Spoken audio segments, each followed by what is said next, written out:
এনেছে, মাছের চপ খাবো। বোয়াল মাছ আছে, আমি ঝোল বানাতে যাব।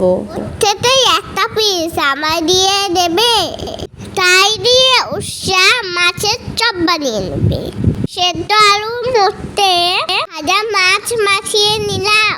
পেঁয়াজ, হলুদ, লবণ আর গুঁড়ো মশলা দিয়ে ভালো করে মাখিয়ে নিলাম।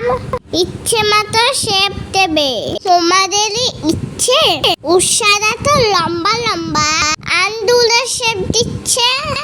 এবারে বেসনে মরতে, সেইগুলোতে চুবিয়ে নরম তেলে মরতে তেল ডুবিয়ে লাল লাল করে ভেজে নেবে, মুচমুচে করে।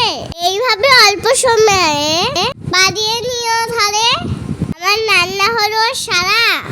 পাশে থেকেও ভালোবাসো যারা। ধন্যবাদ সবাইকে।